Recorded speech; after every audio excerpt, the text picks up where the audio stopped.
안녕하세요. 성경 통독을 돕는 바이블 가이드입니다. 오늘은 에스겔 18장에서 20장까지입니다. 우리는 하나님을 나를 위한 하나님으로 생각할 때가 많이 있습니다. 그래서 때로는 내가 원하는 대로 이루어지지 않을 때 실망하기도 하는 것이죠.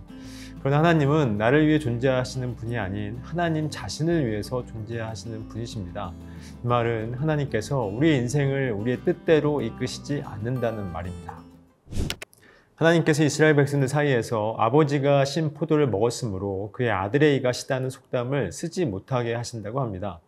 백성들 사이에서 이러한 속담이 유행하는 이유는 지금 받고 있는 재앙과 고통이 자신들의 죄가 아니라 조상들의 죄로 인해서라고 생각했기 때문입니다. 즉 그들은 하나님의 규례를 듣고 지켰음에도 불구하고 이러한 고통을 받고 있는 것에 대해 이 모든 원인을 조상 탓으로 돌리고 있는 것입니다. 그러나 하나님은 하나님이 공평하지 않으신 것이 아니라 이스라엘이 공평하지 않은 존재라고 합니다. 하나님은 악인이라 해도 정의와 공의를 행하면 산다고 합니다. 그러나 의인이라도 범죄하고 가증한 일을 행하면 죽는다고 합니다.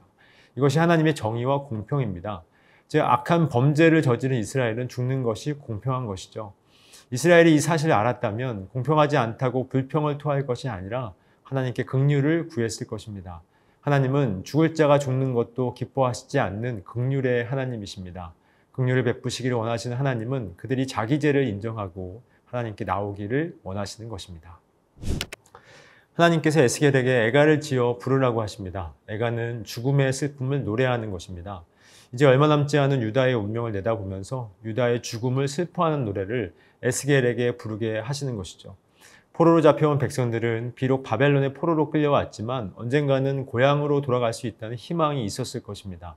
그런데 하나님은 왜 이들에게 희망의 노래가 아니라 장송곡과도 같은 애가를 듣게 하시는 것일까요? 그 이유가 있습니다. 2절부터 12절까지의 내용은 바벨론이 예루살렘을 공격했을 당시의 왕들을 젊은 사자로 비유하고 있는 내용입니다. 그러나 그들의 결국은 멸망한다는 것이죠. 그리고 더 이상 권세 잡은 자의 규가 될 만한 강한 가지, 즉 그들을 다스릴 강한 왕이 등장하지 않을 것이라는 것입니다. 하나님은 백성들에게 이러한 애가를 듣게 하심으로써 그들의 헛된 꿈을 완전히 무너뜨리시는 것입니다. 백성들은 왕을 향한 희망이 있었고 그 왕이 자신들을 행복하게 해줄 것이라고 믿었습니다.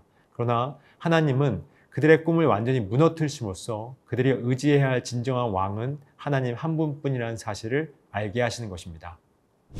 포로로 잡혀온 이스라엘 장로들이 여호와께 묻기 위하여 에스겔을 찾아옵니다.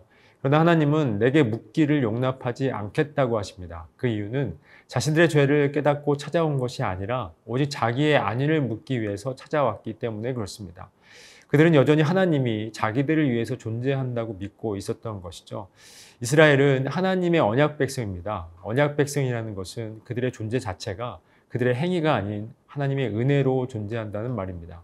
이것을 기억하라고 안식일을 주어 하나님의 은혜에 감사한 자로 살기를 원하셨지만 그들은 이 은혜를 외면하고 오로지 자기의 유익만을 위해서 애굽에서부터 바벨론 포로에 이르기까지 우상만 섬긴 것입니다. 그러므로 하나님은 44절에서 내 이름을 위하여 행한 후에야 내가 여호와인 줄 너희가 알리라 라고 말씀하십니다. 즉 심판을 통해서 그들이 지금까지 행해왔던 모든 신앙을 부정시켜버리고 하나님이 누구신지 알게 하시겠다는 것입니다. 그리고 하나님이 누구신지 안다는 것은 자신들이 하나님 앞에서 죄인으로만 존재한다는 것을 알게 되는 것입니다. 이렇게 하심으로써 하나님은 목자가 자기 양을 막대기 아래로 지나가게 하는 것처럼 하나님을 아는 자기 백성을 구별하여 언약에 매는 줄로 매시는 것입니다. 하나님께서 성도에게 왜 고난이라는 것을 허락하셨을까요? 하나님이 누구신지 알게 하시기 위함입니다. 인생들은 하나님조차도 자기를 위한 수단으로 삼습니다.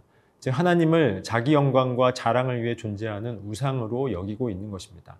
이러한 인생들에게 고난을 허락하셔서 하나님은 내 영광이 아닌 오직 하나님의 이름과 영광을 위해 존재하시는 분이심을 가르쳐 주시는 것입니다. 그리고 그 앞에서 우리를 죄인으로 드러나게 하셔서 오직 은혜로만 존재할 수 있는 인생뿐임을 깨닫게 하시는 것입니다.